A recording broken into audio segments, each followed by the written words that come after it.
Is the Colorado housing market in trouble? What's been happening statewide?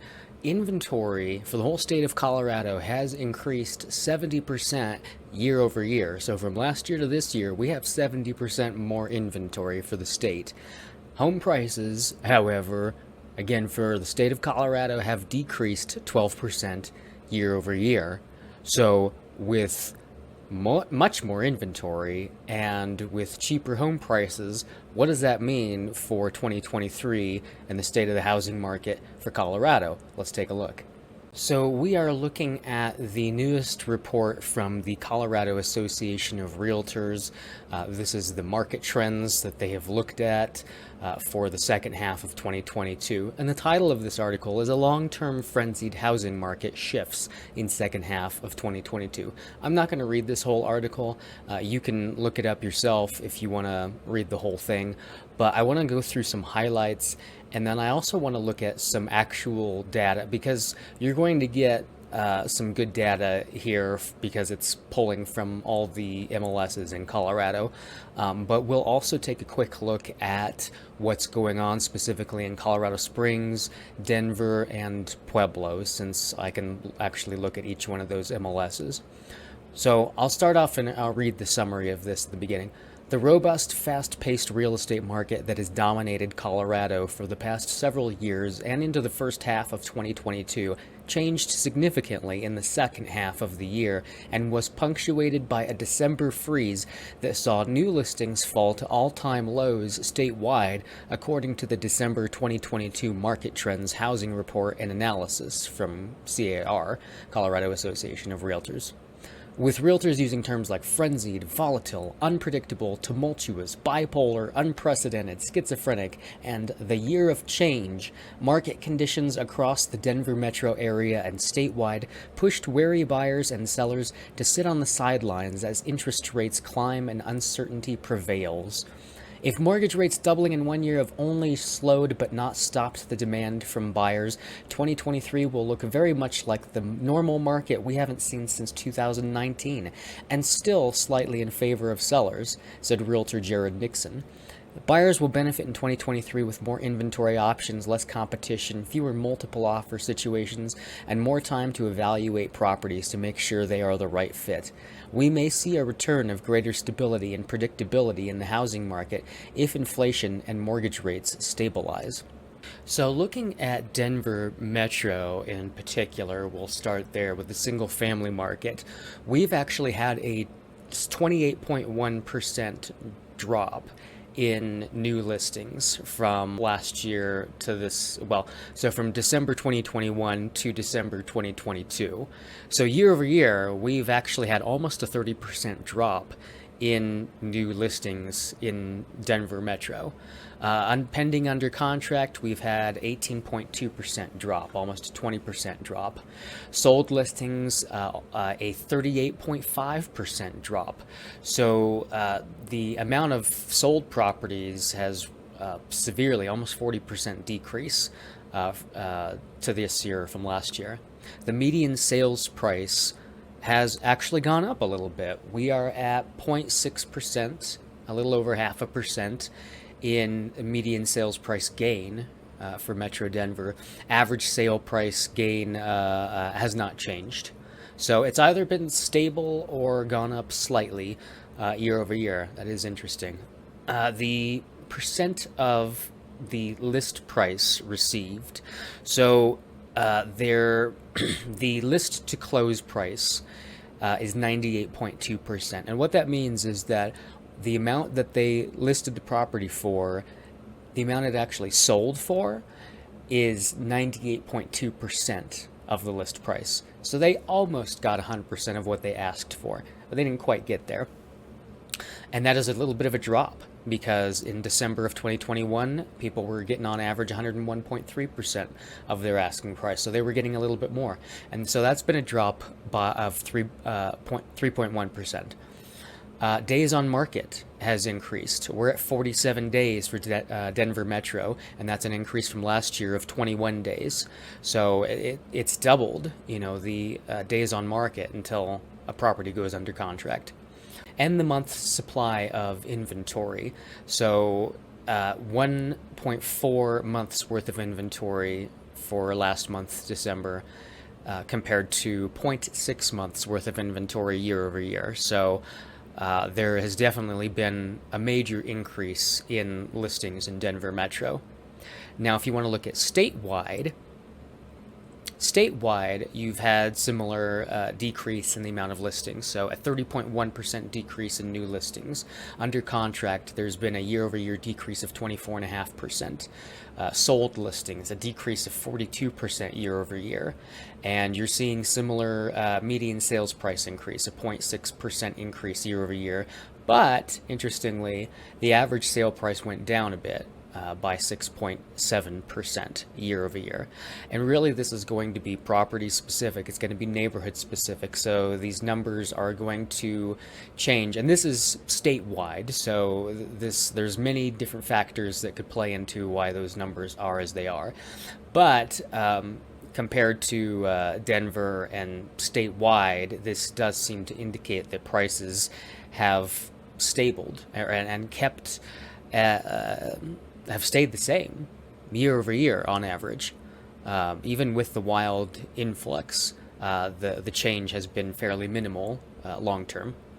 Days on market statewide is 55 days. So similar to Denver, the whole state is just taking a little bit longer to sell. That's up from 34 days year over year.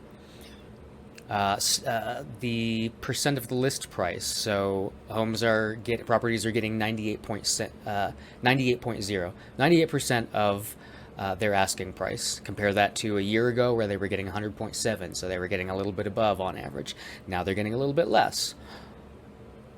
Month supply of inventory is also pretty much doubled from 0.8 months last year to 1.7 months in December of 2022. So quite a big jump.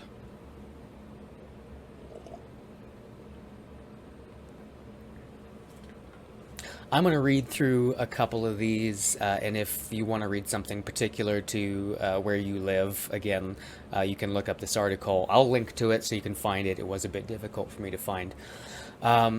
So I want to read Aurora, Colorado Springs, Denver, Pueblo. So for Aurora, it was the year of change in 2022. Many were questioning when we would see the market shift, and this past year provided the answer.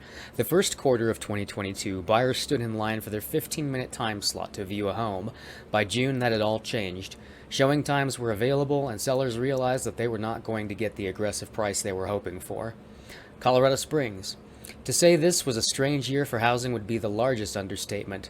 What started out as another year of record-breaking price increases and buyers getting slaughtered ended as a year where sellers saw values flip, buyers began getting concessions, price drops, and double the inventory to choose from. And the guess is 2023 is in for more of the same. Denver County, December 2022 was rather remarkable, at last, not simply for unbounded record-setting, but for the opposite remarkable regression. Both the freestanding and condo/townhome markets saw the least amount of new properties hit the market in over 7 years. The drop was most significant in the freestanding category, with 33% less than 2021 and 50% less than 2020. Pueblo. We begin 2023 very much the opposite of the manner in which we began 2022. December put an exclamation point on a quiet and slowing market, with new listings down 18.8% compared to December 2021. Pending sales were down 33.6% in December 2022 compared to a year prior, and sold listings fell 48% for the same period. Sales volume was down 10.7%, with 340 fewer sales. Here you can see the 7-county Denver metro area. You'll see the historical new listings by the month. And then below that, you'll see the statewide numbers. So you can see the charts here are fairly cyclical. The green is for single-family homes, and the blue is for townhouses and condos. And again, you can see the summertime peaks and the wintertime lows for the new listings that get put on the market. So currently, with our listing low that we have statewide, and Denver, as you can see, we're not trending too far below the mark of what we would typically have in a slow market such as this. We're dipping a little bit further than we have dipped. I mean, you can see the past, 10 years, 12 years, we have lower inventory than we have had for a long time. It is not dead, but it is much slower. Here you can see the sold listings, and you can see the comparisons from 2020 to 2022.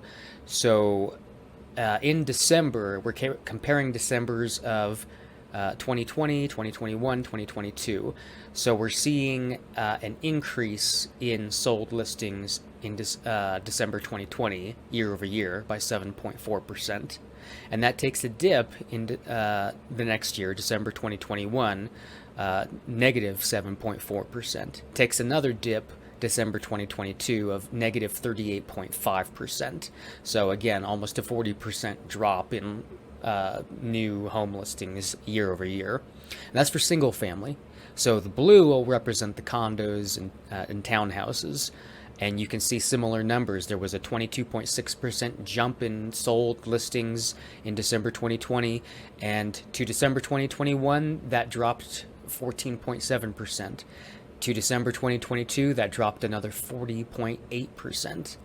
And here, if you want to pause this and look at it more, you can see the year-to-date numbers and not just December's. But as we've looked at already, you can see the percentages of what has dropped. And this is going to be the statewide numbers here if you want to pause that and look at it as well. Now we'll look at numbers that are specific to Colorado Springs, and then Denver, and then Pueblo. So for Colorado Springs, year over year, here's the data as a chart, and I'm going to switch to a graph here. So currently, as of well, we're midway through January, so I don't necessarily want to rely on January's numbers too much because they're not all the way in. So we'll start from December's average and median sales price. So December 2022, the average sales price in Colorado Springs was $471,696. The median sales price was $423,000. Now, if you want to cheat and actually look at this video and see what the numbers are for January, you're more than welcome to. I do expect these average in sales for January to drop because, again, we don't have a full month's worth of data, and that's generally how the data works. It's very incomplete until we hit the final month. So I would encourage you to ignore the newest information for January, but since I'm bringing it up, I know you're going to look at it. So we'll now look at the historic count of active listings for Colorado Springs. So you can see, and we'll switch over to the data again here in oh, it's not showing me January. Well, that's probably just as well. So for December, we had 1,815 total active listings. And typically in prior Decembers, we don't have, well, in the last few years, we have not had quite that many listings. It hasn't been since 2018 that we had that many active listings going on. And then 2013, 2014, you can see the numbers here. We had, double what we have now. So we had quite a few properties on the market. So yeah, surprisingly a higher number of listings now than we normally have. And if we look at the chart here, we can see that in green, we're only going up to, oh shoot, what was it? I can't remember anything. 1,815 total listings for December. And so as we get into, or as we look back at the past few years, we haven't had this level of inventory on our market since 2016 to 2018. You can see it right here. We had quite a bit more, as you can see, 2013 to 2015, but it's still a fairly low inventory to still call it a seller's market. And then I can rely on these numbers a little bit. Well, at least the close price to original price looks a little bit more reasonable. December 2022 inventory or properties were selling at 96% of their asking price, and we had about 2.9 months worth of inventory at that time. So now for January, it's looking like homes are getting on average 95.5% of their asking price. And I would not rely on this number for months of inventory is not accurate until you get to the end of the month. So I'm not going to look at that number. But 2.9 months for December is the last we had. And so that's still fairly accurate for what is available.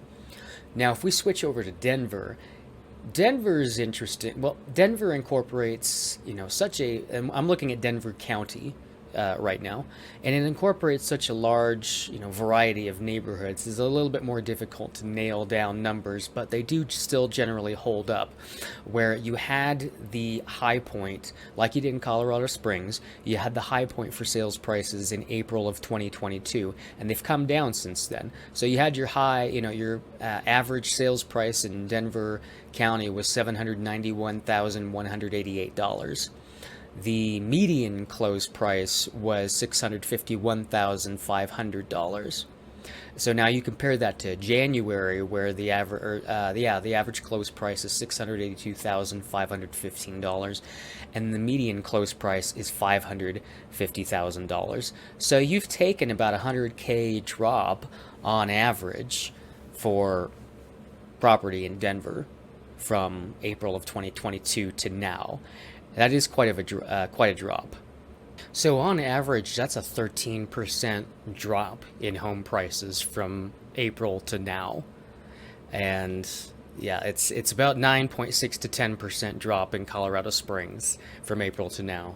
So Denver is a little bit higher in that overall home price drop. And something similar as far as the historic count of active listings. You can see the graph here. We've got a little bit of a tick up, in the past year, but overall inventory in Denver is actually lower than historically what it has been on average. You can still see seasonal trends here from 2014 to 2019, where you got some ups and downs, and then it starts to shift a little bit and get a bit higher in 2019, 2020, and now it's come down a bit, and it's starting to come back up. So we'll look at the data here, which just shows, inventory, you had 1,161 active listings for Denver County in December, and that's last December you had 562 total active listings. 2020 you had 1,244, 2019 you had 1,667, and 2018 you had 1,675. So you do have on average fewer listings than than we have historically had in Denver.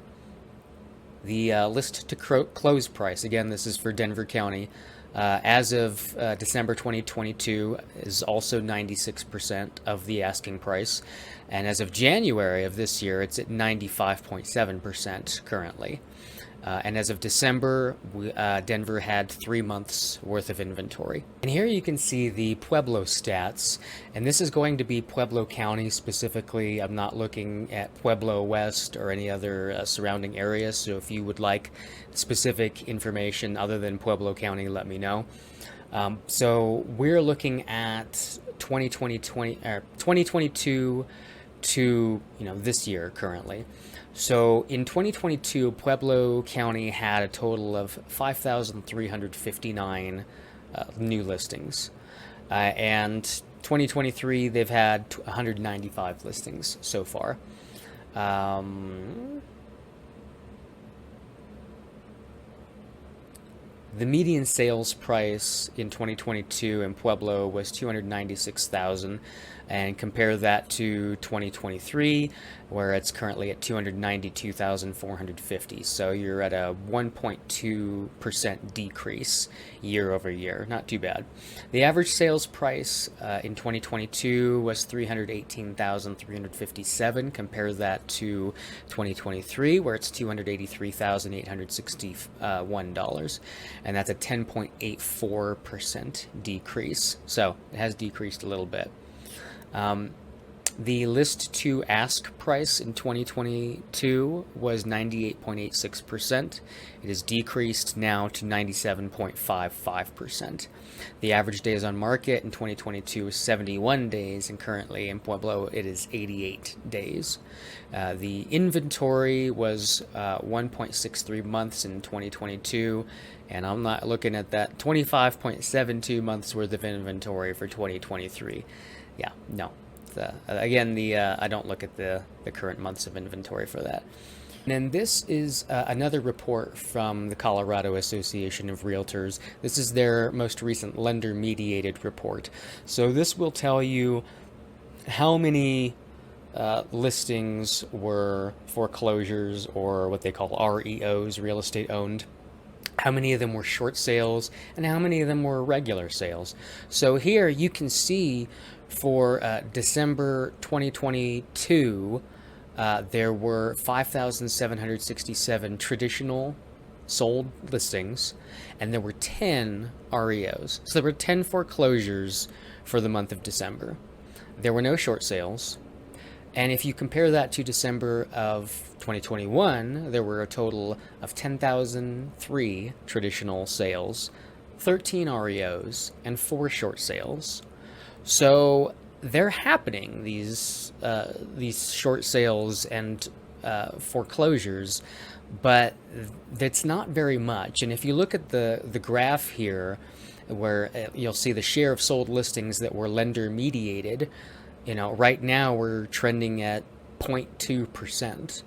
It is just such a small part of what the amount of home sales that are happening to be almost non-existent. So for anyone who's expecting to see these any short sales or more foreclosures coming on the market, I'm just not sure that it's going to happen. You're going to have a lot of job losses, I would imagine, in order for someone to get into that situation. And even if someone does get into a pre-foreclosure situation, they're generally going to have enough equity to be able to sell it and get out from under it without too much trouble. Anybody that's bought in 2022, that might be a different story. But I'm still not seeing the evidence that's going to support a wave of foreclosures coming. So hopefully that helps you. That's all the info I've got for you, and I'll see you next time.